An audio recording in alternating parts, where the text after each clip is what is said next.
In a small, fog-shrouded village nestled between the mountains, there was a chilling legend that sent shivers down the spines of the townsfolk.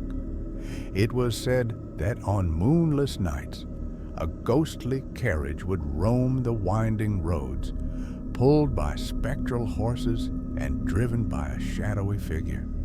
The villagers called it the Phantom Carriage, and it was rumored to claim the souls of those who dared to cross its path. One fateful evening, a young man named Thomas, known for his adventurous spirit, decided to test the legend. He had heard the stories from the elders, but he dismissed them as mere folklore. Armed with nothing but a flashlight and his bravado, he set out to find the Phantom Carriage. As he walked along the deserted road, the air grew colder, and an eerie silence enveloped him. The only sound was the crunch of leaves beneath his feet. Thomas felt a chill run down his spine, but pressed on, determined to prove the legend wrong. Suddenly, a thick fog rolled in, obscuring his vision. He could barely see a few feet ahead when he heard it, a distant sound like the clattering of hooves on cobblestone. His heart raced as he strained to listen. The sound grew louder, echoing through the night. Then, out of the fog, the Phantom Carriage appeared. It was a magnificent sight, though terrifying. The carriage was adorned with intricate carvings, and the horses, though translucent, moved with an otherworldly grace. The driver, cloaked in darkness, had no discernible features, only a pair of glowing eyes that seemed to pierce through the fog. Thomas stood frozen in fear as the carriage approached. The air crackled with an unnatural energy, and he felt an overwhelming urge to run. But his legs wouldn't move. He was paralyzed by the sight before him. As the carriage drew closer, the driver raised a skeletal hand, beckoning him to come forward. Thomas's heart pounded in his chest, and he finally found the strength to turn and flee.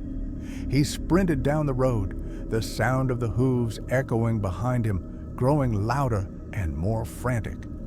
"Run!" he shouted to himself, but the fog thickened, and he could barely see where he was going. The clattering of the carriage seemed to follow him, relentless and haunting. He could feel the presence of the Phantom Carriage closing in, its ghostly aura wrapping around him like a shroud. Just when he thought he would be caught, Thomas stumbled upon a small clearing. He turned to look back, and to his horror, the carriage had stopped at the edge of the fog, the driver's glowing eyes fixed on him. The horses snorted, their breath visible in the cold air, and the carriage creaked ominously. In that moment, Thomas remembered the stories he had heard. The Phantom Carriage was said to claim the souls of those who showed fear.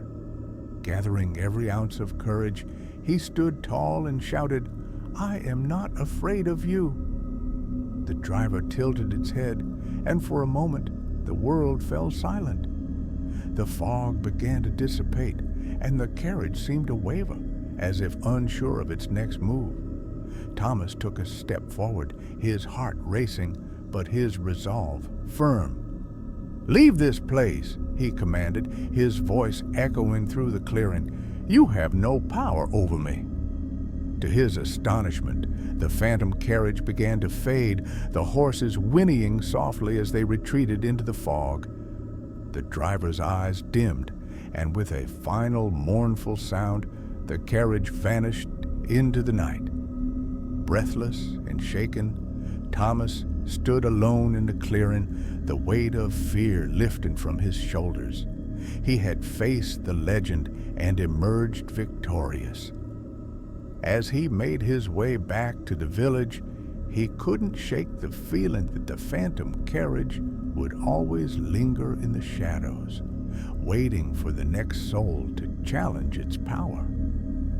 From that day on, Thomas became a local legend himself, the boy who stood up to the Phantom Carriage.